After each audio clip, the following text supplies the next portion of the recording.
Alhamdulillah wassalatu wassalamu ala Rasulillah wa ala alihi wa sahbihi wa mawalah wa la hawla wa la quwata illa billahi wa ba'du. Alhamdulillah, segala puja dan puji hanya milik Allah subhanahu wa ta'ala. Salawat dan juga salam kita hadiahkan kepada Rasul kita Nabi besar Muhammad sallallahu alaihi wa ala alihi wasallam. Ma'asyiral muslimin, jamaah salat subuh yang dimuliakan Allah subhanahu wa ta'ala. Pembahasan di pagi hari ini kita akan membahas 4 permintaan penduduk neraka. Dan itu semua dituangkan di dalam beberapa ayat di dalam Al-Quranul Karim.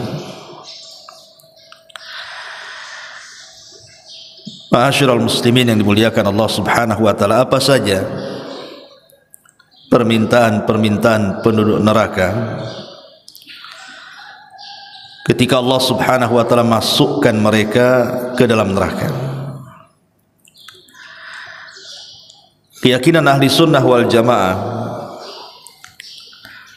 apabila Allah subhanahu wa ta'ala sudah memasukkan manusia ke dalam surga dan sebagian mereka ke dalam neraka, ji'a bil mauti, maka kematian akan didatangkan di antara surga dan neraka. Kemudian kematian itu akan dibentuk seperti kambing gibas, kemudian akan disembelih di antara surga dan neraka. Artinya sejak itu tidak ada kematian,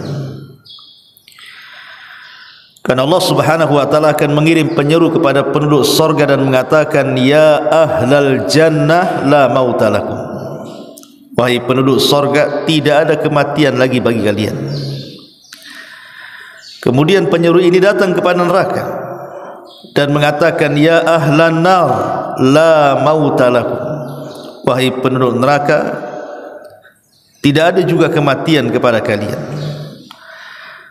Maka ketika tidak ada kematian, maknanya kedua penduduk ini akan dikekalkan selamanya, baik penduduk neraka ataupun penduduk surga. Lah disinilah kemudian penduduk neraka yang dimasukkan ke dalam neraka dan sudah ditakdirkan dikekalkan di dalamnya, maka ada 4 permintaan mereka kepada Allah subhanahu wa ta'ala.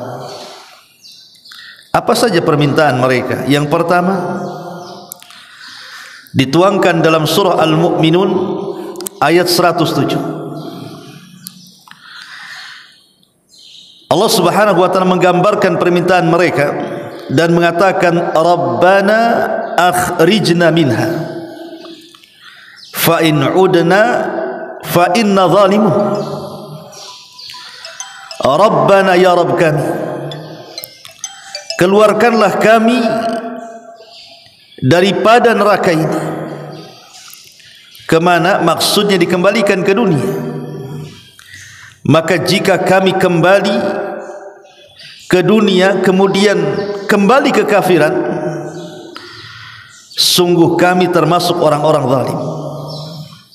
Dari sini kita tahu bahwa penduduk neraka itu menyesal semenyesal-menyesalnya kepada Allah azza wa jalla, dan mereka berjanji kalau mereka keluar dari neraka dan dikembalikan ke dunia, maka mereka akan berbuat baik. Dan kalau mereka kembali kepada kekafiran mereka menyatakan diri, maka kami termasuk orang-orang zalim. Tapi apa jawaban Allah subhanahu wa ta'ala?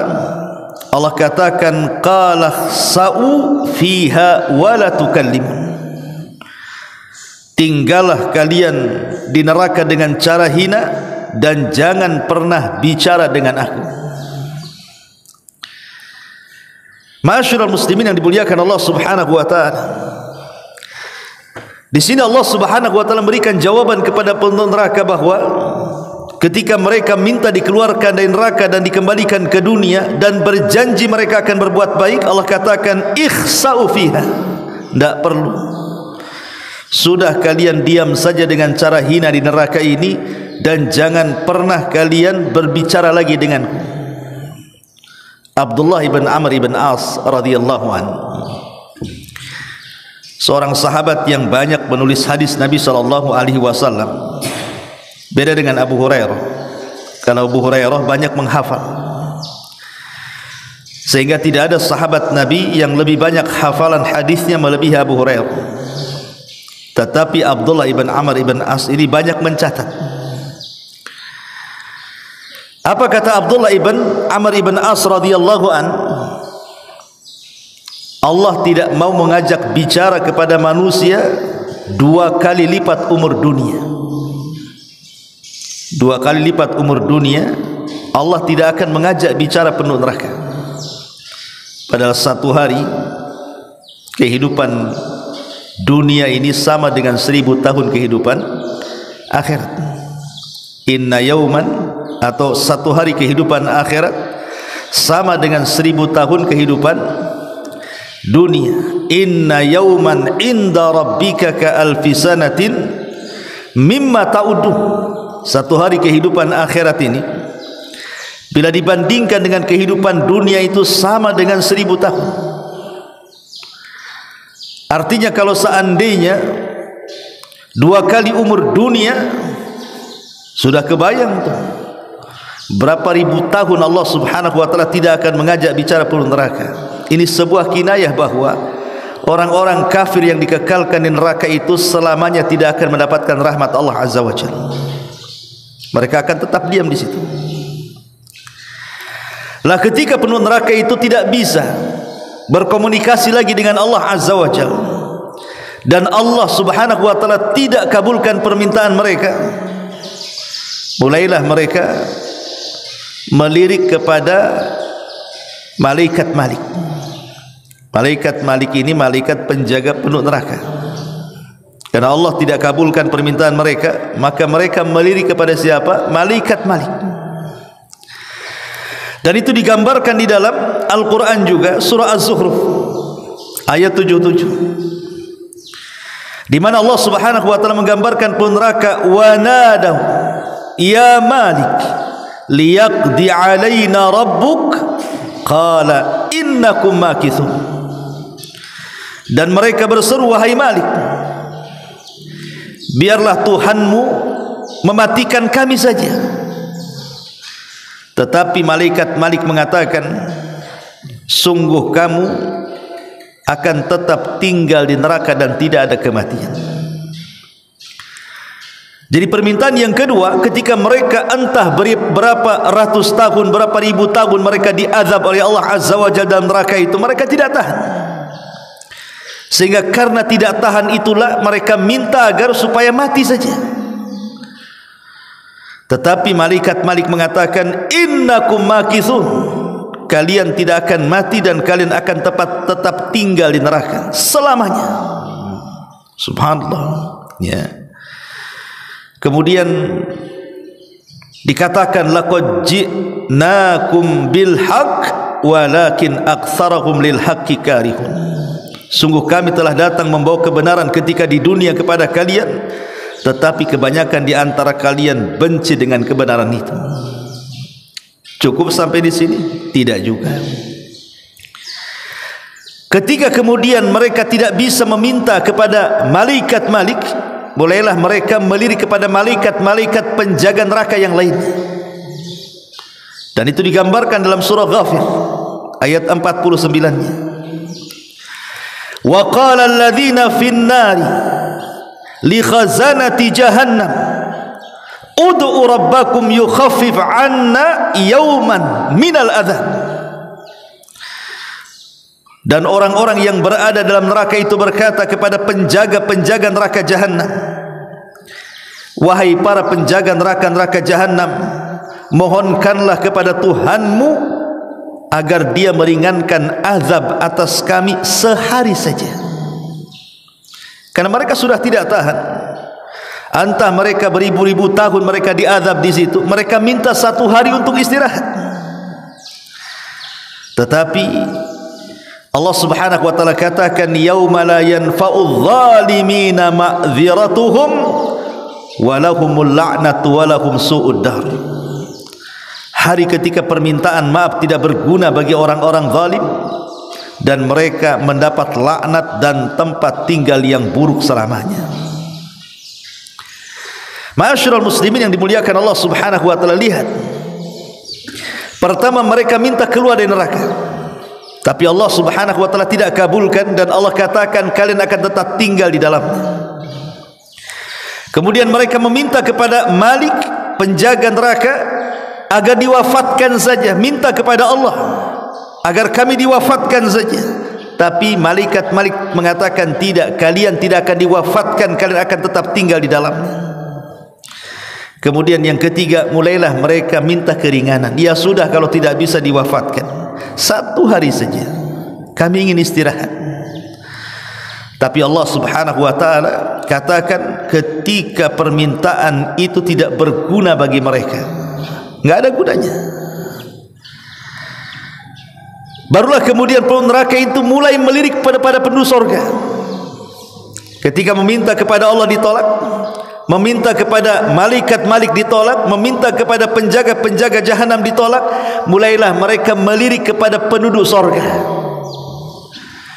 Karena neraka dan surga itu ada jendela, di mana penduduk surga bisa melihat penduduk neraka, begitu juga sebaliknya. Allah Subhanahu wa taala katakan, wa nada ashabul jannah ashaban nar an qad wajadna ma wa'adana rabbuna haqqan fahal wajadtum ma wa'ada rabbukum haqqan qalu na'am fa'adhana mu'adhdhinun bainahum al-la'natullah 'ala zalimin. Wa nada ashabun nar ashabal jannah an afidu 'alaina minal ma' aw mimma razaqakumullah qalu innallaha harramahuma 'alal kafirin. Ketika dalam surah Al-A'raf ayat ke-44, dan ketika penduduk surga itu menyeru kepada penduduk neraka, sungguh kami, kata penduduk surga, sudah mendapatkan apa yang dijanjikan Rabb kami kepada kami dengan kebenaran. Apakah kalian juga sama mendapatkan janji Allah kepada kalian? Peneraka mengatakan ya. Maka datanglah penyeru di antara mereka dan mengatakan kepada peneraka, sungguh Allah telah melaknat orang-orang yang zalim. Pada Al-A'rafnya ayat 50-nya Allah katakan, dan penduduk neraka pun menyeru kepada penduduk surga. Apa seruannya? An afidu alaina minal ma, tolonglah berikan kepada kami setetes air yang kalian minum. Au mimma razaqakumullah, atau mungkin makanan yang Allah rizkikan kepada kalian. Tapi penduduk surga mengatakan innallaha harramahuma 'alal kafirin. Maaf, Allah telah haramkan keduanya, maksudnya makanan kami dan minuman kami, kepada orang-orang kafir. Penduduk surga pun menolak permintaan penduduk neraka. Padahal ayat ini umum. Bisa saja yang meminta air itu bapak kepada anaknya, mungkin bapaknya di neraka, anaknya di surga. Atau mungkin suaminya di neraka, istrinya di surga. Atau mungkin anaknya di neraka, orang tuanya di surga. Mungkin sesama keluarga mereka meminta. Mungkin seorang ayah minta kepada anak yang ada di surga, nak, mintalah setetes air yang Allah berikan kepadamu, atau makanan yang Allah rizkikan kepadamu. Tetapi semua penduduk surga mengatakan innallaha harramahum 'alal kafirin. Allah haramkan keduanya kepada orang-orang kafir. Ketika itu sudah tidak ada jalan kenikmatan lagi. Allah tolak permintaannya, malaikat Malik tolak permintaannya, para penjaga jahanam tolak juga permintaannya, penduduk surga pun ikut menolak permintaan penduduk neraka. Di sini terjadi penyesalan hebat penduduk neraka, karena keinginan mereka tidak dipenuhi. Ma'asyiral muslimin yang dimuliakan Allah Subhanahu wa taala, maka Al-Quran telah meringkas apa penyebab penyesalan sehingga mereka meminta 4 permintaan dan ditolak semuanya. Yang pertama, Karena dahulu penduduk neraka ini ketika di dunia mereka meninggalkan ketaatan kepada Allah dan Rasulnya, dan itu disebutkan dalam surah Al-Ahzab ayat 66. Yauma tuqallabu wujuhum fin nari yaquluna ya laitana ata'na Allah wa ata'na Rasulah. Pada hari ketika muka mereka dibolak-balik dalam neraka, mereka berkata, alangkah baiknya andai kata kami dahulu, maksudnya di dunia, kami taat kepada Allah dan kami taat kepada Rasulnya. Tapi mereka tidak taat kepada Allah dan Rasulnya, maka rasakan penyesalan sekarang di neraka.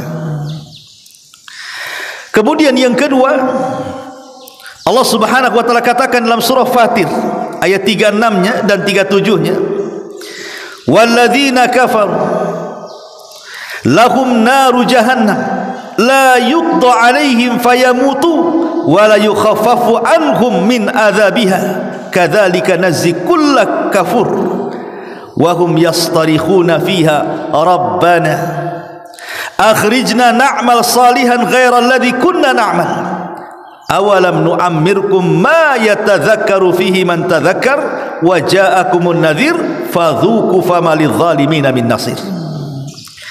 Dan orang-orang kafir, bagi mereka neraka jahanam, mereka tidak dibinasakan sehingga mereka mati dan tidak pula diringankan azabnya. Demikianlah kami balas setiap orang yang kufur. Mereka pun berteriak-teriak di neraka, ya Rabbana, wahai Tuhan kami. Manfaat kalimat ya Rabbana? Tidak manfaat, karena kalimat ini hanya manfaat di dunia, ikhwan. Kalau kita di dunia katakan ya Rabbana, manfaat bagi kita. Tapi ucapan ya Rabbana di akhirat itu tidak ada manfaatnya. Ya Tuhan kami, keluarkan kami, niscaya kami akan mengerjakan amal yang saleh berlainan dengan yang telah kami kerjakan dahulu di dunia. Lihat, mereka mengatakan menyesal. Pertama, mereka menyesal karena tidak taat kepada Allah dan Rasulnya. Yang kedua, mereka menyesal karena mereka tidak beramal saleh sebagaimana yang mereka pikirkan di akhirat. Kenapa aku dulu tidak beramal saleh? Makanya Allah Subhanahu wa taala jawab. Allah jawab tu benar-benar neraka itu. Awalam nu'ammirkum ma yatadzakkaru fihi man tadzakkar. Dan apakah kami tidak memanjangkan umurmu dalam masa yang cukup untuk berfikir bagi orang-orang yang punya pikiran? Dan apakah tidak datang kepadamu pemberi peringatan?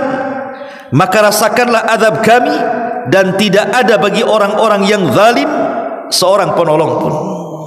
Imam Bukhari dalam kitab Sahih Bukhari membuat bab peringatan kepada orang-orang yang berusia 60 tahun, dari 40 sampai 60 tahun.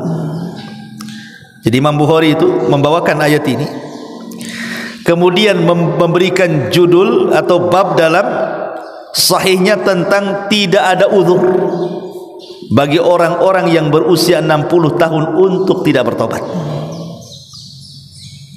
Artinya kalau di usia 40 tahun sampai 60 tahun kok tidak bertobat, berarti setelah tidak akan dapat taufik.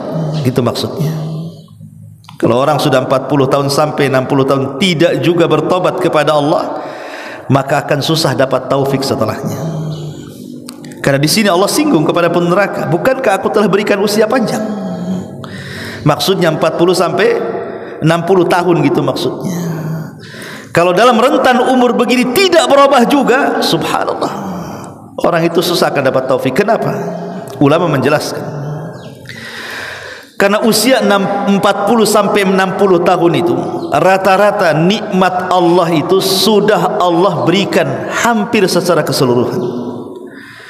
Rata-rata usia 40 sampai 60 tahun sudah berumah tangga, sudah punya anak, sebagian mereka sudah punya cucu, sebagian mereka sudah punya pekerjaan yang mungkin mapan, dan akal pun sudah sehat.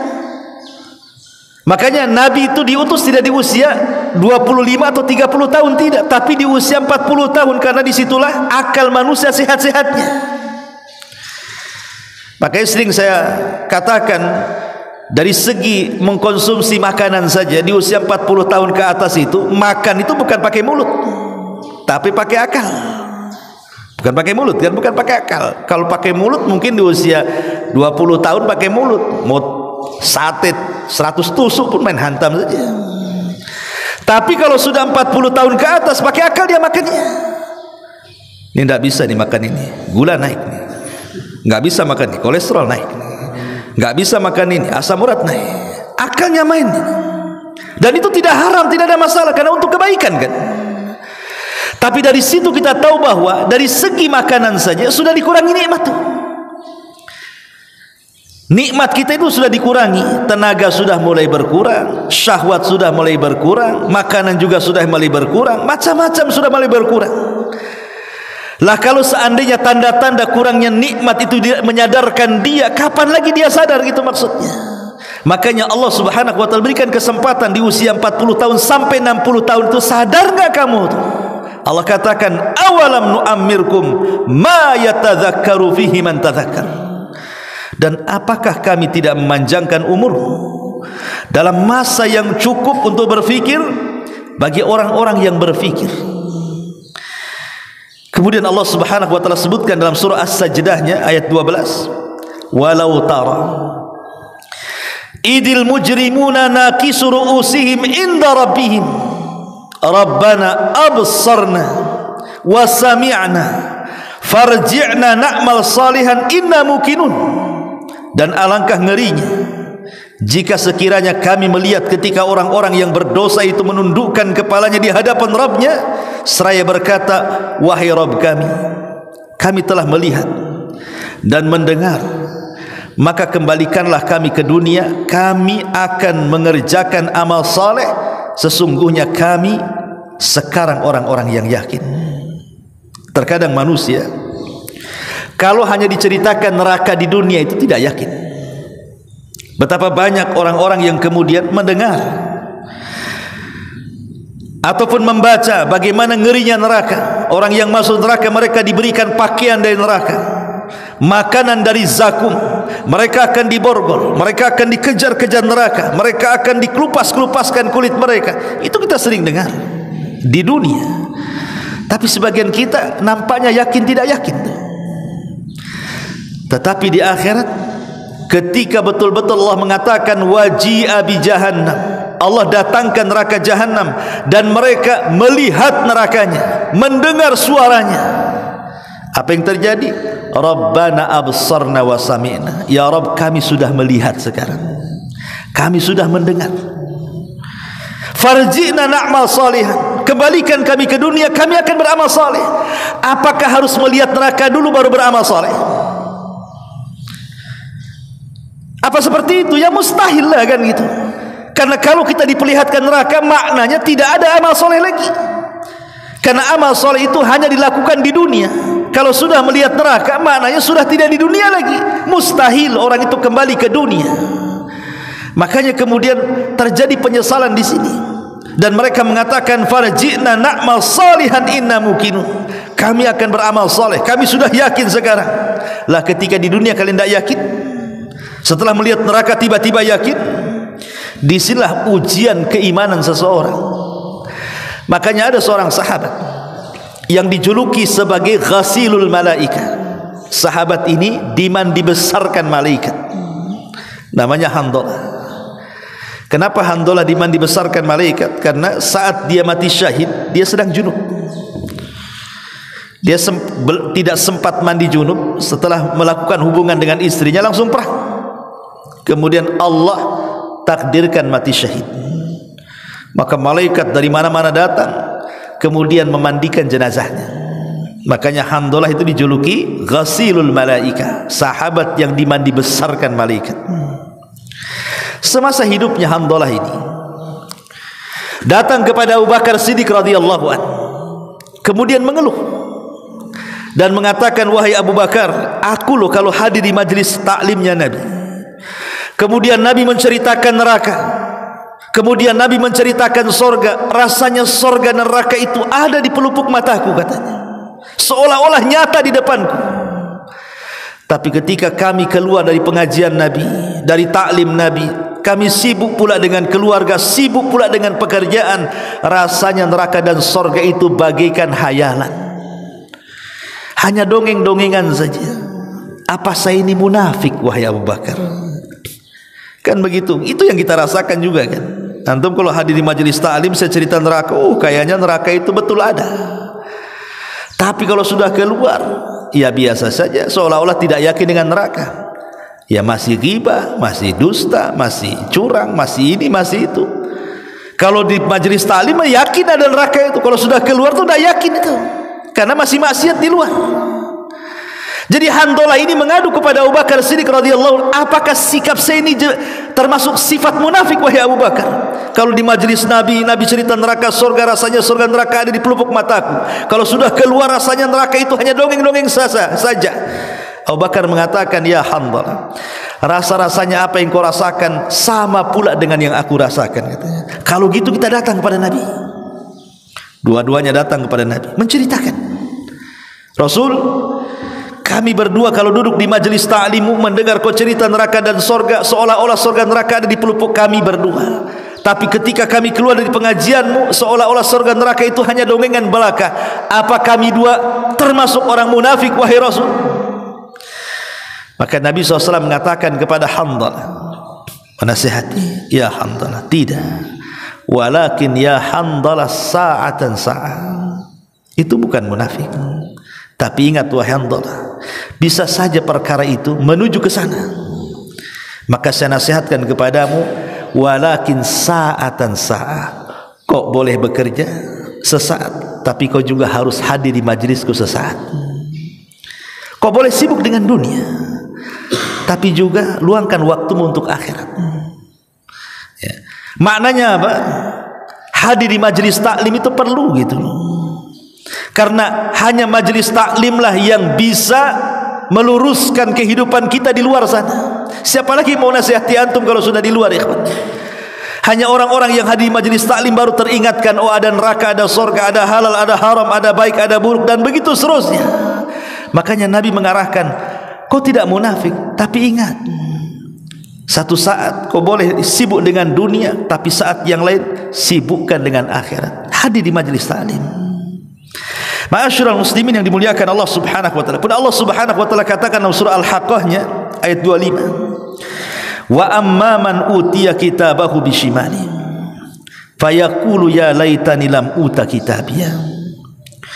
Adapun orang-orang yang diberikan kepada mereka catatannya dari sebelah kirinya, maksudnya orang-orang kafir, maka dia berkata, wahai alangkah baiknya kiranya tidak diberikanlah kepadaku catatan-catatan ini. Kenapa?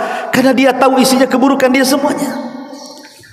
Dia baru menyesal bahwa seluruh isi catatan selama di dunia itu tidak ada yang baik.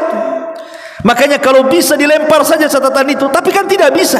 Dia harus tetap mengambilnya, tanda bahwa dia termasuk orang kafir.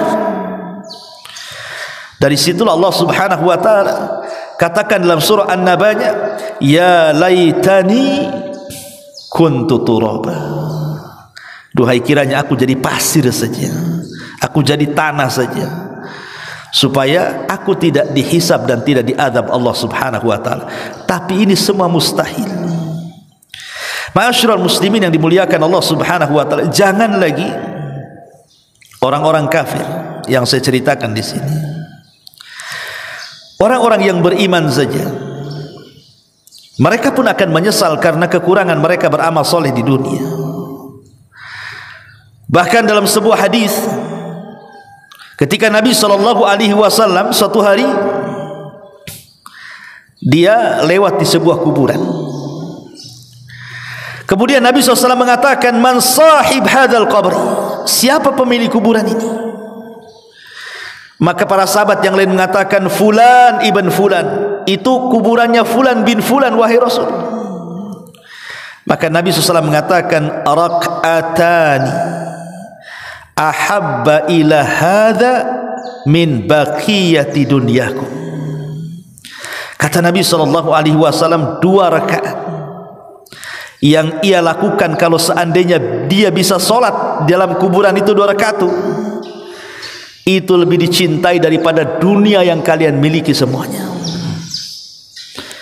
Jadi kalau seandainya penduduk kuburan itu mereka masih diberikan kesempatan oleh Allah untuk melaksanakan 2 rakaat saja salat sunnah, itu jauh lebih baik daripada 1 dunia dan kenikmatannya. Karena itu yang diperlukan mereka. Apalagi coba, yang diperlukan mereka hanya itu saja, amalan soleh. Makanya dalam hadis yang lain, rak'atani khafifatani mimma tahkiruna wa tanfuluna yaziduhuma hadha fi amalihi ahabba ilaihi min baqiyati dunyakum. Salat sunnah 2 rakaat yang ringan yang kalian remehkan, kemudian ditambahkan pada amalan orang ini, itu jauh lebih dia cintai dibandingkan dunia yang kalian kuasai.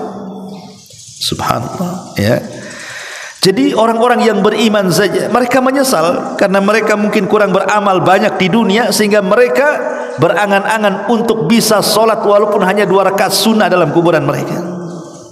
Bahkan Allah Subhanahu wa taala katakan dalam Al-Qur'anul Karim juga, hatta idza jaa ahaduhumul maut qala rabbirji'uni la'alli a'malu salihan fima tarak. Hingga apabila datang kematian kepada seseorang dari mereka, mereka mengatakan, ya Rabb, kami kembalikan kami ke dunia agar kami bisa beramal saleh. Dalam ayat yang lain, fa asaddaqa wa akum minas salihin, agar kami bisa bersedekah dan bisa beramal saleh. Tapi di dunia, di akhirat tidak mungkin. Jangankan lagi di akhirat, di kuburan saja tidak mungkin.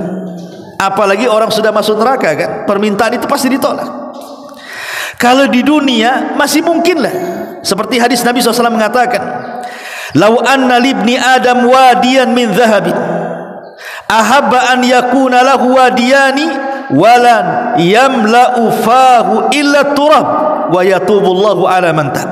Seandainya seseorang itu memiliki 1 lembah emas di dunia, niscaya dia ingin memiliki 2 lembah emas lagi. Mungkin? Mungkin. Ada orang bercita-cita ingin punya rumah, kan? Sudah punya rumah, ingin punya rumah lagi. Allah kabulkan, Allah kabulkan, punya rumah lagi dia. Sudah punya 2 nih, pingin punya 3, Allah kabulkan, Allah kabulkan. Dikasih lagi 3, dikasih lagi 4, 5, 6. Itu mungkin permintaan di dunia. Tidak ada yang mustahil di dunia ini bagi Allah Subhanahu wa taala. Tetapi di akhirat mana mungkin? Makanya kita lihat di dunia itu para pengusaha yang mungkin miliarder gitu ya, dulunya orang-orang susah, orang-orang miskin. Maknanya apa? Cita-cita dan permintaan mereka itu semua dikabulkan di dunia. Tapi di akhirat mungkinkah dikabulkan? Mustahil. Permintaan-permintaan di akhirat tidak mungkin dikabulkan. Makanya lihat 4 permintaan penduduk neraka yang sudah saya jelaskan di awal, semua ditolak. Mereka ingin keluar dari neraka, Allah tolak. Bahkan Allah tidak akan mengajak bicara selama 2 umur kekuasaan, umur dunia, 2 kali umur dunia lagi. Berdasarkan perkataan Abdullah ibn Amr ibn As radhiyallahu anhu. Kemudian mereka minta dimatikan, tidak mau hidup di neraka, minta kepada malaikat Malik. Malaikat Malik menolaknya dan mengatakan apa? Sudah, kalian tinggal saja di neraka, ngapain minta mati-mati gitu. Kemudian mereka meminta kepada penjaga neraka untuk 1 hari istirahat. Tapi para penjaga neraka pun sama, tidak ada istirahat bagi kalian. Oke, kalau tidak ada istirahat, mereka ingin merasakan nikmat penduduk surga, hanya makan atau minum sedikit saja yang Allah rizkikan kepada mereka. Penduduk surga pun menolak semuanya. Artinya bahwa kondisi-kondisi seperti ini, inilah penyesalan yang hakiki yang tidak mungkin seseorang lari dari kenyataan kelak di neraka. Na'udzubillah thumma na'udzubillah. Inilah di antara 4 permintaan penduduk neraka yang Allah Subhanahu wa taala tidak kabulkan kepada mereka. Subhanaka wa bihamdika asyhadu an la ilaha illa anta astaghfiruka wa atubu ilaik. Allahu ta'ala alam. Assalamualaikum warahmatullahi wabarakatuh.